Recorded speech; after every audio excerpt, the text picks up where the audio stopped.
जरा कल्पना कीजिए कि कोई इंसान अपने काम में 95% बार गलत साबित होता है। जो भी फैसला लिया जाता है उसमें से ज्यादातर उल्टे पड़ जाते हैं। सामान्य दुनिया में तो ऐसे इंसान को शायद नौकरी से निकाल दिया जाएगा या उसका धंधा पूरी तरह ठप हो जाएगा। लेकिन अगर मैं कहूं कि इसी ट्रैक रिकॉर्ड के साथ किसी ने करोड़ों रुपए कमाए हैं, सुनने में तो किसी घोटाले जैसा लगता है। बिल्कुल, किसी नामुमकिन बात की तरह। लेकिन आज के इस डीप डाइव में हम ऐतिहासिक ट्रेडिंग डेटा के जरिए ये साबित करने वाले हैं कि शेयर बाजार में हमेशा सही साबित होने की कोशिश करना ही सबसे बड़ा कारण है जिसकी वजह से लोग अपना पैसा गंवाते हैं। ये एक बहुत ही सीधा और कड़वा सच है। देखिए, लोग बाजार में अपनी अक्लमंदी साबित करने आते हैं, पैसा कमाने नहीं। सही कहा। और आज हमारे पास जो स्रोत है ना, वो कोई हवाई बातें नहीं है।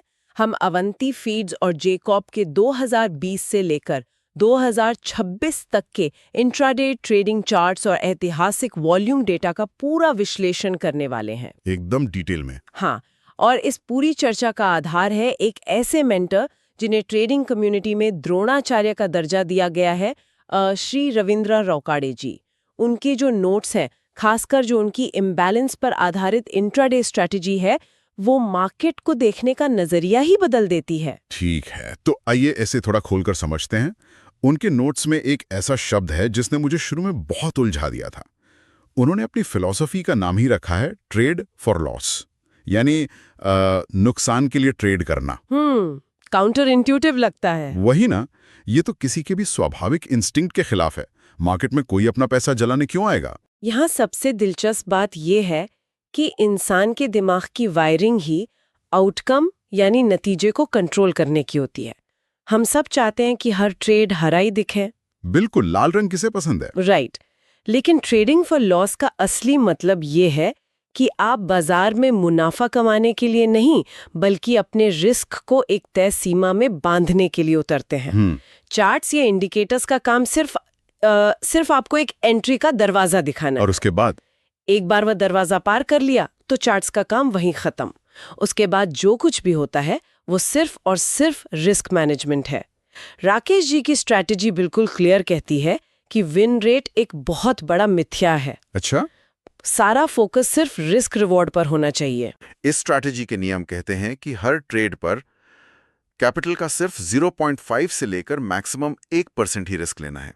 करेक्ट, 1% से ज्यादा बिल्कुल नहीं। और इसके बदले में टारगेट कम से कम 1:4 यानी 1:4 का रिस्क रिवॉर्ड होना चाहिए। तो अगर कोई लगातार 10 ट्रेड्स लेता है और उनमें से 8 ट्रेड्स में स्टॉप लॉस हिट हो जाता है, यानी 8 बार पूरी तरह से गलत साबित हुए, तो 1% रिस्क के हिसाब से कुल 8% का नुकसान हुआ। बिल्कुल। और अब उन बाकी बचे 2 ट्रेड्स को देखिए जहां आप सही थे, क्योंकि लक्ष्य 1:4 का था, तो उन 2 ट्रेड्स ने 4 और 4 यानी 8% का मुनाफा दिया। वेट, तो मतलब 10 में से 8 बार गलत होने के बाद भी ब्रेक इवन पर है। हाँ, ना कोई नुकसान ना कोई फायदा, कैपिटल पूरी तरह सुरक्षित है। ये इस स्ट्रैटेजी की असली ताकत है। अरे वाह! और सोचिए, अगर 10 में से सिर्फ 3 ट्रेड पकड़ में आ गए तो 7 ट्रेड्स में 7% का नुकसान, लेकिन उन 3 ट्रेड्स ने 12% का मुनाफा दे दिया। तो नेट 5% का प्योर प्रॉफिट हो गया। एकदम सही। 70% बार गलत होने के बावजूद पैसा घर आ रहा है। हमारे इस स्रोत में रिचर्ड डेनिस का भी जिक्र है, टर्टल ट्रेडिंग वाले।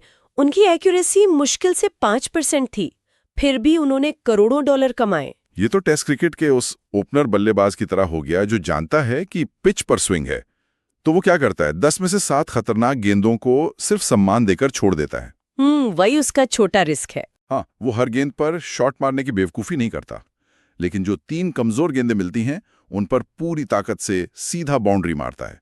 यही बड़ा रिवॉर्ड है। ये बहुत ही सटीक उदाहरण दिया। देखिए, जब एक ट्रेडर मान लेता है कि आउटकम उसके हाथ में नहीं है, तो उसका ईगो बीच से हट जाता है। बाजार में हमेशा सही होना मैथमेटिकली नामुमकिन है।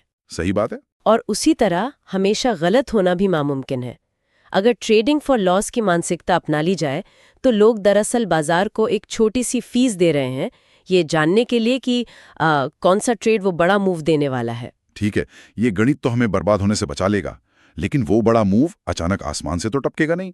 एक इंट्राडे ट्रेड में इतना बड़ा मोमेंटम पकड़ने के लिए किसी बहुत बड़ी ताकत की जरूरत होगी। बिल्कुल। और यहीं पर हमारे डेटा में इम्बैलेंस और इंस्टीट्यूशनल फुटप्रिंट्स का जिक्र आता है। ये इम्बैलेंस असल में काम कैसे करता है? इम्बैलेंस तब पैदा होता है जब मार्केट में डिमांड और सप्लाई का बैलेंस अचानक बिगड़ जाता है और एक आम रिटेल ट्रेडर के पास इतना पैसा नहीं होता कि वो ये कर सके। तो ये बड़े खिलाड़ी करते हैं? हाँ, बड़े इंस्टीट्यूशंस जैसे म्यूचुअल फंड्स या फॉरेन इन्वेस्टर्स जब वो भारी मात्रा में खरीदारी या बिकवाली करते हैं तो उनके ऑर्डर्स इतने बड़े होते हैं कि कीमत एक झटके में एक दिशा में भागने लगती है। राइट।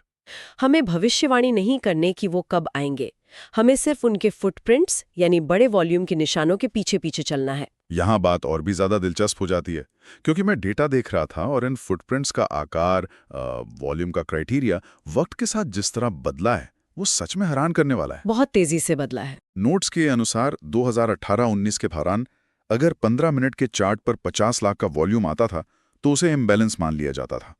फिर कोविड के बाद 2020-21 में ये 1 करोड़ हो गया, 2022 में 2 करोड़, 23 में 3 करोड़, 24 में 4 करोड़। और 2025 से लेकर 26 के इस मौजूदा दौर में ये क्राइटेरिया 5 से 10 करोड़ तक पहुंच चुका है। हाँ, मतलब अवंती फीड्स का 10 सितंबर 2025 का चार्ट देखिए, एक ही दिन में 93 करोड़ का वॉल्यूम।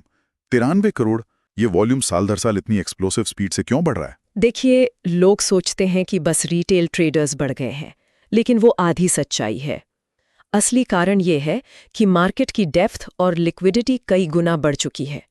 एल्गोरिदमिक ट्रेडिंग और पैसिव इंडेक्स फंड्स का पैसा लगातार मार्केट में पंप हो रहा है। अच्छा, तो इंस्टीट्यूशंस का साइज बढ़ गया है? बिल्कुल। जब बाजार का आकार बढ़ता है तो बड़े इंस्टीट्यूशंस को अपनी पोजीशन बनाने के लिए बहुत बड़े वॉल्यूम की जरूरत होती है ताकि स्लिपेज ना हो।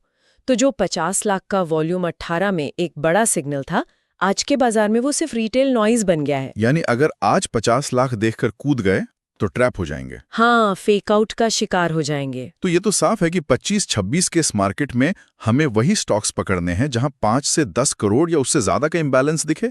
अब मान लीजिए हमने जे कॉर्प या अवंती फीड्स पर वो बड़ा वॉल्यूम देख लिया, पहली बड़ी 15 मिनट की कैंडल बन गई। अब आगे क्या? क्या बस आंख बंद करके उस दौड़ती हुई ट्रेन में छलांग लगा देनी है? अगर कोई ऐसा करता है तो वो फोमो का शिकार हो रहा है। वो पहली बड़ी कैंडल एंट्री सिग्नल नहीं है, वो सिर्फ एक अलार्म है। वो बता रही है कि हाथी पानी पीने आ गया है। हाथी पानी पीने आ गया है? क्या बात है। असली स्किल तो उस एंट्री लॉजिक में है जहां हम रिटेलर्स के थकने का इंतजार करते हैं। तो इस सब का आखिर क्या मतलब है? ये एंट्री लॉजिक काम कैसे करता है?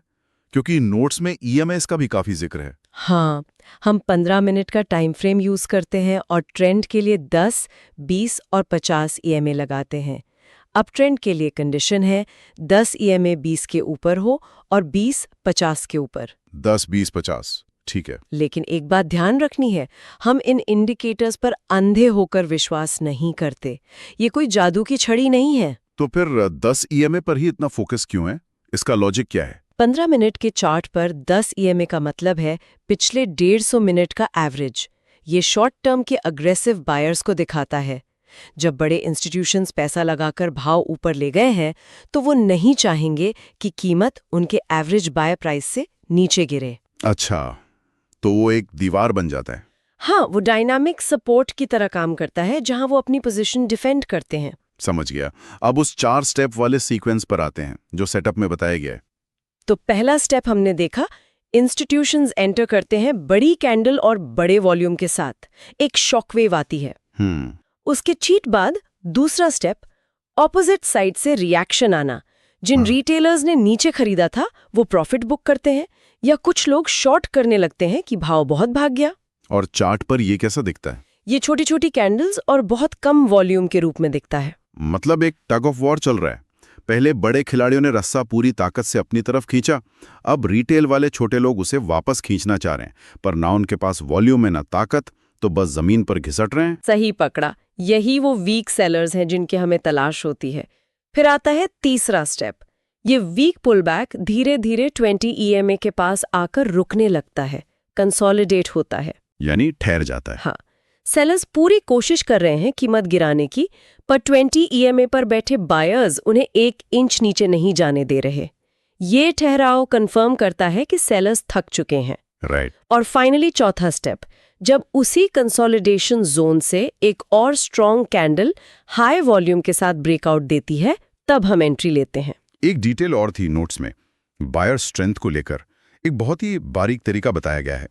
मान लीजिए प्राइस 20 EMA के पास है, वहां एक रेड कैंडल बनती है, लेकिन उसके ठीक बाद उसी सेम लो से बिना एक पैसा नीचे गए एक स्ट्रॉन्ग ग्रीन कैंडल बन जाती है। ये स्पेसिफिक चीज क्या बता रही है? ये बायर्स की जबरदस्त अर्जेंसी दिखाती है। इसका सीधा सा मतलब है कि खरीदार इतने अग्रेसिव है कि वो प्राइस को एक टिक भी गिरने नहीं दे रहे। जैसे ही कोई बेचता है वो सारा माल खा जाता है। वो तुरंत अब्जॉर्ब कर लेते हैं। बिल्कुल। जब आप ऐसा सेम लो देखते हैं तो ये पुख्ता सबूत है कि वीक सेलर्स का गेम ओवर हो चुका है और कंट्रोल वापस बड़े खिलाड़ियों के हाथ में है। यहाँ एंट्री बनती है। एंट्री तो मिल गई, लेकिन असली मानसिक यात्रा तो अब शुरू होती है। यहाँ आकर अच्छे ट्रेडर्स टूट जाते हैं। सही बात है। ट्रेड लिया, थोड़ा ऊपर गया, हरा रंग दिखा, अचानक एक रेड कैंडल बनी, प्रॉफिट थोड़ा कम हुआ और हार्ट बीट तेज हो गई। डर के मारे इंसान या तो आधी पोजीशन काट देता है या पूरा एग्जिट कर जाता है। उस 1:4 तक रुकने के लिए तो लोहे जैसा अनुशासन चाहिए। ये एक बहुत ही महत्वपूर्ण सवाल खड़ा करता है, क्योंकि आप अपने इमोशंस पर भरोसा नहीं कर सकते। आपको एक मैकेनिकल सिस्टम चाहिए। यहीं पर रावकाड़े जी के ट्रेलिंग स्टॉप लॉस के नियम काम आते हैं। वो नियम कैसे काम करते हैं? जैसे ही आपका ट्रेड आपके रिस्क का दुगुना मुनाफा दिखाए, यानी 1:2 पर पहुंचे, आपका पहला काम है अपने स्टॉप लॉस को कॉस्ट पर ले आना, ब्रेक इवन पर। मतलब अब उस ट्रेड में मेरी जेब से एक चवन्नी नहीं जाएगी, ट्रेड फ्री हो गया। एकदम, डर खत्म। जब डर खत्म होता है तभी आप बड़े मूव्स होल्ड कर पाते हैं।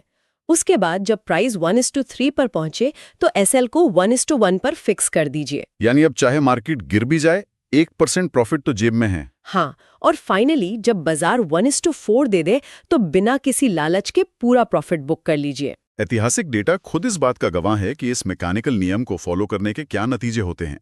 जयकॉर्प और अवांती फीड्स के डेटा में ऐसे कई ट्रेड्स हैं जहां मार्केट रुका ही नहीं। बिल्कुल, कई बार बहुत बड़े रिवॉर्ड मिले हैं। 5 अप्रैल 2022 और 17 मार्च 25 को 1:8 का रिवॉर्ड मिला। 21 दिसंबर 24 को जहां 80 करोड़ का वॉल्यूम था, वहां तो 1:9 का टारगेट हिट हुआ। और सबसे कमाल का डेटा है 24 मई 23 का, वहां इंट्राडे में 1:11 का रिवॉर्ड मिला था। देखिए, मोमेंटम जब आता है तो बहुत विशाल होता है। और मजे की बात यह है कि ये पूरी फिलॉसफी सिर्फ इंट्राडे तक सीमित नहीं है। नोट्स में स्विंग या पोजिशनल ट्रेडिंग के लिए भी सेम स्ट्रैटेजी बताई गई है। बस टाइम फ्रेम बदल जाता होगा। हाँ, 15 मिनट की जगह हम वीकली या मंथली टाइम फ्रेम पर शिफ्ट हो जाते हैं। लेकिन स्विंग ट्रेडिंग में एक दूसरी टेंशन है। रात भर पोजीशन होल्ड करनी है। ग्लोबल मार्केट में कुछ भी हो सकता है। अगले दिन गैप डाउन खुल गया तो हर दिन का शोर इतना होता है कि कोई वहां 1:4 तक कैसे टिके। इसी शोर यानी नॉइज को कम करने के लिए नोट्स में हाइकिनाशी कैंडल्स यूज करने को कहा गया है। नॉर्मल कैंडल्स हर दिन का उतार चढ़ाव दिखाती हैं। एक बड़ी रेड कैंडल बनी नहीं कि ट्रेडर पैनिक में बाहर। हेकिनाशी क्या अलग करती है? हेकिनाशी पिछले डेटा का एवरेज लेकर बनती है, तो वो प्राइस की दिशा को स्मूथ कर देती है।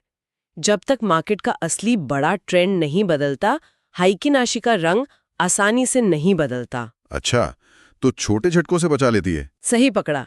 और इसके साथ सुपर ट्रेंड 1,1 का इस्तेमाल होता है ट्रेलिंग के लिए। बड़ा टाइम फ्रेम नेचुरली प्रोबेबिलिटी को हमारे फेवर में और बढ़ा देता है, क्योंकि वहां इंस्टीट्यूशंस का कंट्रोल और मजबूत होता है। तो इस डीप डाइव को अगर हम समेटे तो सक्सेस का फॉर्मूला कोई जादू नहीं है। ये बहुत ही रूटीन और बोरिंग प्रोसेस है। कंसिस्टेंसी, पैटर्न की प्रैक्टिस और रिस्क रिवॉर्ड।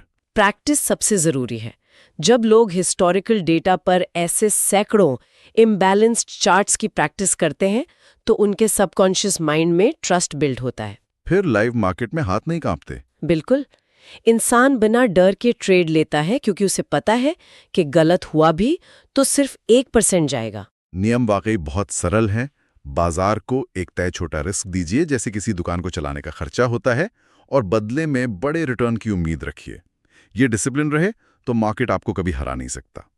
तो बस आखिर में एक ऐसी बात छोड़कर जाना चाहता हूं जो सिर्फ ट्रेडिंग नहीं बल्कि असल जिंदगी से जुड़ती है। लोग मार्केट में सही साबित होने आते हैं, ईगो सेटिस्फाई करने आते हैं, इसीलिए छोटा नुकसान बुक नहीं कर पाते और बाद में तबाह हो जाते हैं। लेकिन क्या ट्रेडिंग या लाइफ में सच में हर बार सही होना जरूरी है, या फिर अपनी छोटी हार को सम्मान के साथ स्वीकार करके इस लंबे खेल में टिके रहना जरूरी है? सोचिए जरूर। अगर ट्रेडिंग फॉर लॉस शेयर बाजार में कमाल कर सकती है, तो शायद असल जिंदगी में भी अपनी हार को देखने का नजरिया बदलना चाहिए। सबसे बड़ी जीत हर गेंद पर शॉट मारने में नहीं, बल्कि पिच पर खड़े रहकर उस एक सही गेंद का इंतजार करने में है। इस पर विचार जरूर कीजिएगा।